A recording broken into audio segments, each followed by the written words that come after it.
Bonjour, bienvenue à Abidjan, bienvenue pour une interview exclusive avec le président de la République de Côte d'Ivoire, M. Alassane Ouattara. Monsieur le Président, merci de nous recevoir. Merci beaucoup d'être venu à Abidjan. Monsieur le Président, je vais commencer par une actualité dramatique, l'esclavage. Oui. En 2017, il y a des esclaves africains qui sont vendus sur le sol africain. Quelle est votre réaction? Ah non, mais écoutez, c'est une ignominie. C'est un fait, je crois, dont les auteurs doivent être traduits devant la Cour pénale internationale. C'est un crime contre l'humanité. C'est inqualifiable. Je trouve cela tellement dégoûtant et tellement choquant que je considère que l'Union africaine a bien réagi, le président de l'Union africaine. Et nous n'avons pas attendu d'ailleurs ces événements. Depuis 2015, nous avons rapatrié près de 1000 personnes et nous sommes en train de faire venir à peu près 400 ou 500 autres. Et nous sommes dans ce processus parce que nous avions des informations que les Africains étaient maltraités dans ce pays. À ce point-là, arriver maintenant à l'esclavage, alors c'est une ignominie. C'est inacceptable. C'est de la faute de qui? Certains dirigeants africains disent c'est l'Europe. L'Europe a veut arrêter la vase. Monsieur Perelman, je n'entre pas dans ce débat. Je crois que chacun de nos pays nous devons déjà faire ce qu'il y a lieu de faire dans nos pays respectifs. Depuis que nous sommes aux affaires, nous faisons rentrer les Ivoiriens, pas seulement de Libye, nous allons faire rentrer du Gabon, nous allons faire rentrer d'Angola, de Centrafrique à cause de l'insécurité. Et tous les Ivoiriens qui veulent revenir en Côte d'Ivoire, nous leur disons revenez.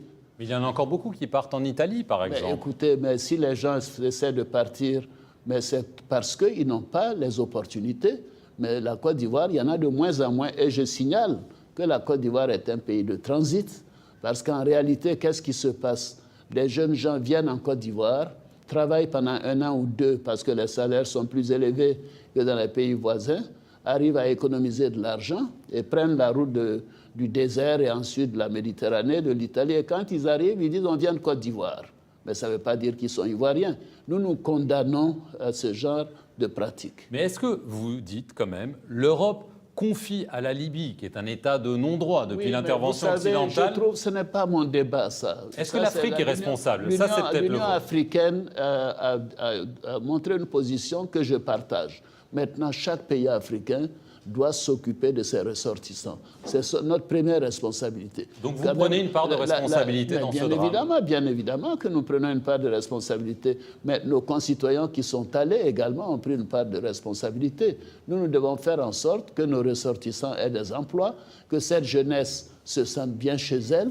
Et puis après, on verra comment, avec l'Europe, comment avec la Libye, les autres pays, nous pouvons organiser ce problème. Mais il faut que l'ONU se prononce là-dessus. Et je suis d'accord avec le président Macron, avec le président Alpha Condé. C'est une ignominie, un fait inqualifiable, passible de la Cour pénale internationale. Je suis choqué par cette affaire. Alors, bientôt, à Abidjan va se tenir le 5e sommet Union africaine-Union européenne. Tout à fait. Est-ce que cette question sera à l'ordre du jour et est-ce que vous demandez... Oui, ça c'est évident, c'est évident. Le président de l'Union africaine l'a indiqué. En tant que pays hôte, nous souhaitons que ce soit le cas, mais il ne faut pas que ce soit le seul sujet non plus. Nous avons toute la question de la coopération entre l'Afrique et l'Europe, entre l'Union africaine et l'Union européenne. Ça, c'est quand même au centre des préoccupations. Le thème de notre rencontre, c'est investir dans la jeunesse pour un avenir durable. C'est cette jeunesse qui part, c'est cette jeunesse qui part. Donc, il est clair que la migration, ces faits d'esclavage seront donc au centre des discussions. Est-ce que vous attendez des gestes de l'Union européenne? Vous dites qu'elle n'est pas coupable, qu'elle n'est pas responsable. Non, je ne dis pas qu'elle n'est pas coupable, elle n'est pas responsable.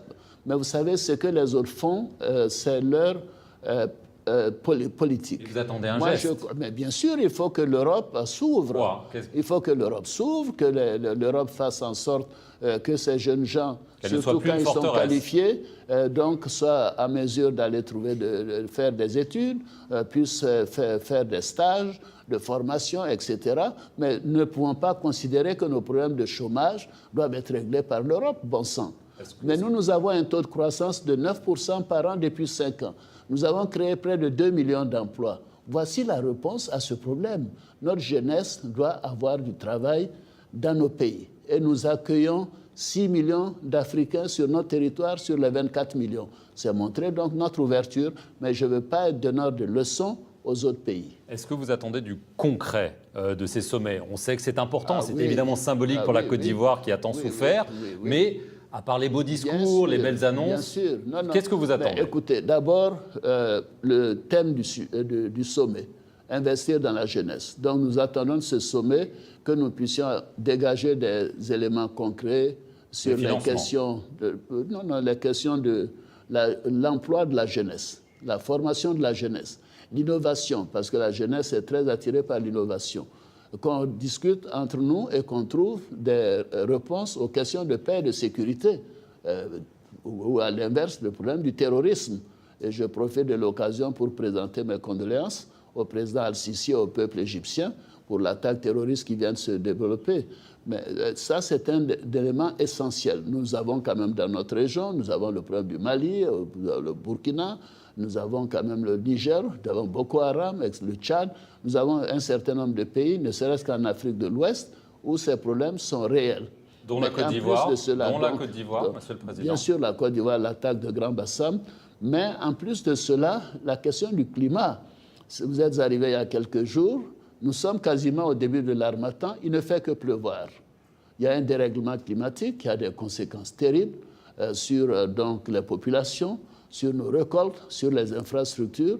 Donc voici des thèmes essentiels dont nous allons discuter. Est-ce que la menace terroriste que vous évoquiez, est-ce qu'il y a eu des attentats déjoués depuis l'attentat de Grand Bassam en Côte d'Ivoire? Est-ce qu'elle est toujours là? Oui, mais n'allons pas effrayer la population en indiquant... Non, lui dire la vérité, c'est important, monsieur le Président. Nous disons de temps en temps qu'il y a eu des attentats, il y a eu des possibilités d'attentats qui ont été déjouées. Depuis l'attentat de Grand Bassam, nous avons investi plus de 150 millions d'euros en équipement, en outils, en matière de renseignement pour pouvoir nous protéger. Nous avons une coopération étroite avec les pays voisins et avec les pays amis. Donc, la menace est là.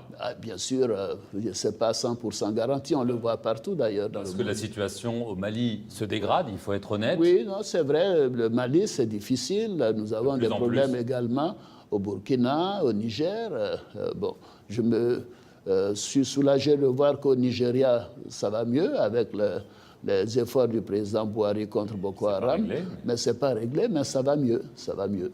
Sur les questions protocolaires de ce sommet, on sait qu'il y a eu une petite dispute sur la présence du Front Polisario là. Le roi du Maroc sera donc bien présent. Mais le roi du Maroc est chez lui en Côte d'Ivoire. Il sera présent, il sera parmi les premiers arrivés ici et nous nous en réjouissons. Ce n'est pas son premier séjour et chaque fois qu'il vient, nous le retenons pendant des semaines. Mais en ce qui concerne la participation, c'est un sommet de l'Union africaine qui invite les membres de l'Union africaine. L'Union européenne invite les membres de l'Union européenne. Je m'arrête là. Je ne veux pas rentrer un membre dans de l'Union africaine qui pourrait aussi poser problème, c'est le président du Soudan, Omar al-Bashir, inculpé pour crimes contre l'humanité par la Cour pénale internationale. Oui, non, le président du Soudan, avec qui je suis en contact, m'a dit qu'il désignait son vice-président pour le remplacer. Donc, il n'y a pas de problème. Donc, parce que ça aurait pu être un problème. Il n'y a pas de problème puisqu'il ne vient pas. Vous lui avez demandé de ne pas venir? Non, je ne lui ai pas demandé. C'est un ami, je le connais depuis le Fonds monétaire international. Et il a compris. Nous avons d'excellentes relations. Il m'a dit, non, mais mon cher ami, mon cher frère, je vous envoie mon vice-président. Le Zimbabwe, Robert Mugabe, 37 ans de règne, il a finalement démissionné contre une immunité, remplacé par son vice-président, Emmerson Mnangagwa. Est-ce que c'est un bon coup d'État? Vous savez, mieux vaut tard que jamais. Le président Mugabe est parti. J'avais indiqué en début de semaine que je considérais qu'il devait être traité avec dignité. Il a décidé de partir et je considère que c'est une bonne chose pour le Zimbabwe et pour le peuple de Zimbabwe. Mais ça reste un coup d'État quand même. Je n'ai pas de qualification à donner. Je considère que le plus important, c'était un dénouement sans violence. Et c'est ce qui s'est passé et je m'en réjouis. Et je m'en félicite. Mais il y a l'avenir. Il faut qu'il y ait des élections. Ah oui, non, mais ça me paraît... Sous supervision internationale, y compris de l'Union africaine. Ça, c'est comment dirais-je, les autorités du Zimbabwe qui doivent décider de cela. S'ils veulent une supervision internationale ou pas, c'est tout de même un pays souverain. Maintenant, il faut des élections transparentes et crédibles. C'est ce qui est le plus important. Et que tous les candidats puissent se présenter et que l'opposition puisse avoir voix au chapitre, à la presse, etc. Et que les choses se déroulent de manière transparente et acceptable par tous. Ça vous choque qu'on ait donné une immunité à Robert Mugabe plutôt? Je ne rentrerai pas dans ce débat.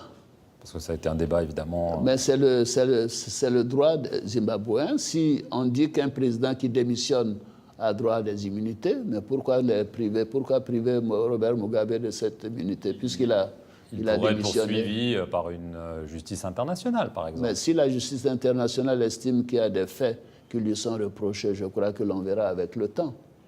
Mais je vous signale qu'il a 93 ans tout de même. Le Togo, là aussi, oui. il y a une crise. Vous avez reçu il y a quelques jours le président Faure Gnassingbé. Oui. Il a appelé un dialogue, mais il a dit, pour dialoguer, il faut être deux. L'opposition dit, oui, c'est vrai, il faut être deux. Est-ce que vous êtes optimiste sur la tenue d'un véritable dialogue pour sortir de la crise? Nous les encourageons à dialoguer. Il faut éviter la violence. C'est notre concept, c'est vraiment ce qui caractérise la Côte d'Ivoire, sauf les 10 années où nous avons eu des difficultés. La Côte d'Ivoire est un pays de dialogue, un pays de paix. Et c'est ce que nous souhaitons donc au Togo, que ce soit le dialogue, les négociations, qui fassent en sorte que le processus reprenne, qu'il y ait des élections transparentes, démocratiques, et que le meilleur gagne et puisse gérer le Togo. Le meilleur pourrait être Faure Gnassingbé, vous pensez qu'il pourrait se représenter? C'est le choix du peuple togolais qui nous importe. Et je crois que je suis optimiste. Je veux en venir au Burkina Faso. L'ancien président Blaise Compaoré est ici. Il s'est pour la première fois depuis son exil exprimé par communiqué pour nier toute collusion avec les djihadistes. Qu'est-ce que vous en pensez? Oui, mais il m'a envoyé copie de ce communiqué et je considère que c'est son droit de dire ce qu'il considère comme étant acceptable ou pas acceptable. Et vous êtes d'accord avec ce qu'il dit? La Côte d'Ivoire est un pays de liberté. Vous êtes d'accord avec ce qu'il dit? Je n'ai pas de jugement à apporter. Je dis que la Côte d'Ivoire est un pays de liberté. Bien sûr, il y a une obligation de réserve. Il l'a respecté de manière stricte depuis qu'il est en Côte d'Ivoire. Y compris là? Mais y compris là, bien sûr.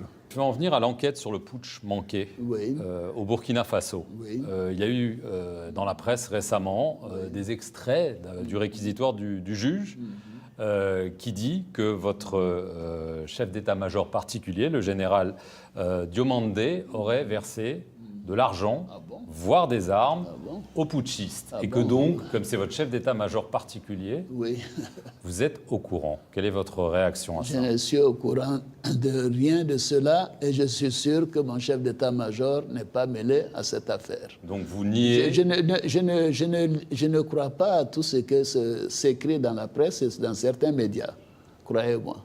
Donc vous niez toute responsabilité. Nous avons les meilleures relations avec le Burkina. J'ai les meilleures relations personnelles avec le président Roch-Marc Christian Kaboré et les choses se passent très bien. Nous avons fait le traité d'amitié et de coopération en juillet dernier. Nous continuerons dans cette voie. Les deux pays doivent vivre en parfaite harmonie et en paix et je crois que c'est ce qui se passe actuellement. Je vais revenir rapidement à quelques petites questions sur la Côte d'Ivoire. Vous avez récemment rencontré Guillaume Soro, le président de l'Assemblée nationale. Il était parti pendant quelques mois. Il y a eu beaucoup de tensions entre ses partisans et vous. Est-ce que tout est réglé entre vous? Pas ses partisans et moi. Je suis quand même le chef de l'État. Je suis au-dessus de toutes ces mêlées, moi. Je vous avais dit, j'ai rencontré Guillaume Soro, président de l'Assemblée nationale. Rencontrer un président d'institution, ce n'est rien d'extraordinaire. Mais il y a quand même des tensions entre vous. Il y a eu cette cache d'armes trouvée chez son directeur de protocole au moment des mutineries, des accusations peut-être de lien entre lui et les mutins au mois de mai. Je ne crois pas à tout ce que je lis dans la presse. Non, mais là, c'est pas la presse, là, c'est quelqu'un qui est emprisonné. La justice est en train de faire son travail. Je suis donc bien placé pour dire que je ne dirai pas un mot sur les dossiers de justice. Donc tout est rentré dans l'ordre. Pourquoi? C'est la question, Monsieur le Président. Ça veut dire qu'il y avait un désordre. Oui. Non, mais écoutez, bon, à ce moment-là, je vous dis, tout est rentré dans l'ordre. 2020, prochaine élection présidentielle. Oui. Vous n'allez pas vous représenter? Ah non, a priori, je ne le ferai pas. A priori? A priori, parce que il est clair que nous avons une constitution qui m'aurait autorisé à le faire si je le souhaitais. Et je ne suis pas pour la limitation des mandats dans les différentes constitutions. Je l'ai fait savoir à l'occasion de la modification constitutionnelle au Rwanda. Mais ceci étant, j'ai ma propre position. C'est une décision personnelle. Et je vous dis que c'est très important que les pays africains aient la limitation des mandats, mais la durée de la limitation dépend de chaque pays et des circonstances. Quand vous dites a priori, vous pourrez me dire c'est non définitif. Donc là, ce n'est pas un non définitif. En politique, on ne dit jamais non. Mais ceci étant, je me suis déjà prononcé sur cette affaire. Mais ça fait un moment que vous ne l'avez pas fait. C'est pour ça que je vous repose la question. Oui, mais donc attendez 2020, vous connaîtrez ma réponse en ce moment-là. Donc vous réservez votre réponse. Si vous voulez le dire ainsi, faites-le. Juste sur la question de la réconciliation. Vous avez dit que vous n'enverrez plus d'Ivoiriens à la Cour pénale internationale. Vous maintenez ? Oui, tout à fait, tout à fait. Et je suis de ceux qui pensent que les pays africains qui sont à la CPI, ils sont allés donc de manière libre et volontaire. Et il n'y a pas de raison donc de prendre une décision de l'Union africaine pour les obliger à quitter la Cour pénale internationale. Maintenant, chaque pays prend des décisions souveraines. Et nous, notre décision, c'est que nous n'enverrons plus personne à la Cour pénale internationale parce que notre justice est maintenant à même de juger nos concitoyens. Merci beaucoup, Monsieur le Président, d'avoir répondu à nos questions. Merci. Merci à vous d'avoir regardé cette interview exclusive du Président de la République de Côte d'Ivoire, Alassane Ouattara, depuis Abidjan.